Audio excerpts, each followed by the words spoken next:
Hello everyone! Dahil nagutom kami sa paggagala, heto nakauwi na kami ng bahay. Kaso humirit pa ang mga bata dahil nagutom daw sila ulit sa paggagala.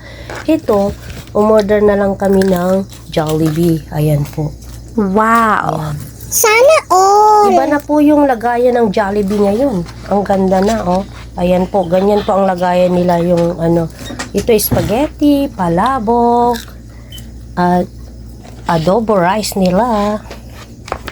Ito po, kasi favorite ng mga anak ko ang adobo rice. Ayan po. Tapos peach mango, french fries, at saka ito pa.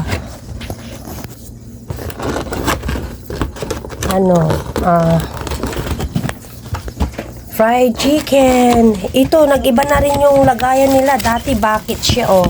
Ngayon, box na. Ayan po, oh. Ang chicken nila. Dati box yung lagayan, ay bucket yung lagayan nila sa Jollibee. Ngayon, nag-iba na, box na. Ayan. Pati ito rin, oh. Nag-iba na rin yung, dati container siya na, plastic siya. Ngayon, iba na ang lagayan nila. Ang ganda na, oh. Oh.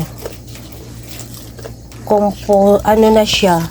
What? Compostable na yung nila, lagayan. Kino-compose na lahat. Ayan po.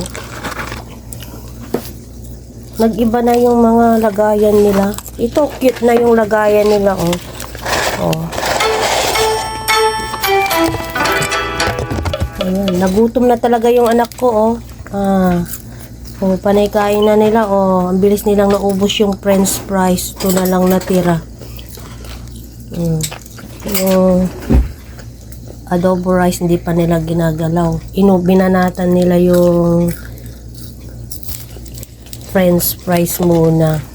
Total, masarap naman talagang kainin ang french fries pagka mainit at crunchy pa. Pagka lumamig na, hindi na masarap kainin kasi hindi na siya crunchy. Ayan. You're right. Ayan. Naubos na nila agad yung french fries nila. Ayan. Yung sa chicken nila, oh. Ayan. Ang lutong pa. Ang init pa kasi kaka-deliver lang. Wala na kasi kaming time na dumaan kaya in-order na lang. Ayan. Umulan kanina. Tapos pag alis namin, kaso tumigil din yung pag-uwi namin.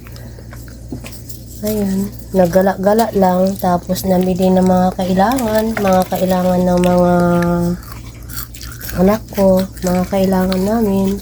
Ayun.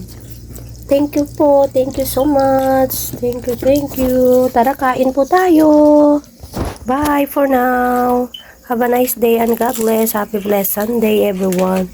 And thank you. Ito, gutom na yung anak ko. Bye-bye.